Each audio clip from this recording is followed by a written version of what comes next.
રાજકોટ જિલ્લાના ઉપલેટા તાલુકામાં આવેલા વોર્ડ નંબર 8માં લોકોના જીવના જોખમમાં સમા બનેલા બુગદાને તાત્કાલિક રિપેર કરવા સ્થાનિક લોકો દ્વારા માંગ કરવામાં આવી છે.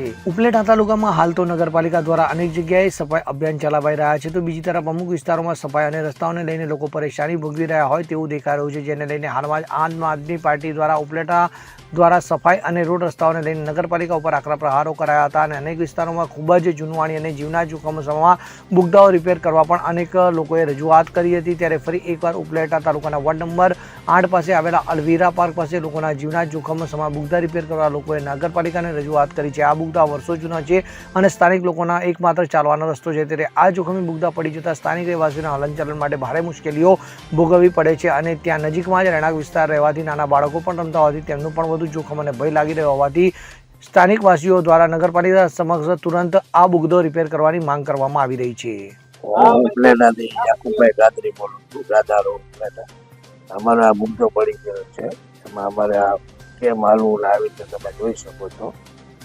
તે માટે અમે લામદારસિંહને અપીલ કરીએ છીએ કે આનો વહેલી તકે કાંઈ પણ કરાવો. હાલવા ચાલવામાં હાલતાય બીક લાગે છે, ક્યારેક તો બીજાના રસ્તા ઉપરથી હાલવું પડે. ભાઈ રોજ એ સારું ના કહેવાય. અમારે આ તૂટી ગયેલ છે, એ તાત્કાલિક થઈ જાય ને તો અમને અમારો રસ્તો મળી શકે. મારું નામ બુખારી અકરમ સોગતભાઈ. અમે અલીરા પાર્કમાં રહીએ, પાડુકા મસ્જિદ ગાદા રોડ બાજુ. આ આપણે ઘણા ટાઈમથી બુગદો જૂનો છે, જેમ તેમ થઈને અત્યારે જાનની જોખમ લીધે પડી જાય એવું છે, પડી ગયું છે. નગરપાલિકાને એટલી અપીલ કરવામાં આવે છે કે અમને આ જેમ બને એમ વહેલી તકે આનો કંઈક રસ્તો કરી આપે. સરફરાજ કોડી સાથે CN24 ન્યૂઝ ઉપલેટા. હવે જુઓ દેશ દુનિયાની તમામ ખબરો તમારી આંગળીના ટેરવે.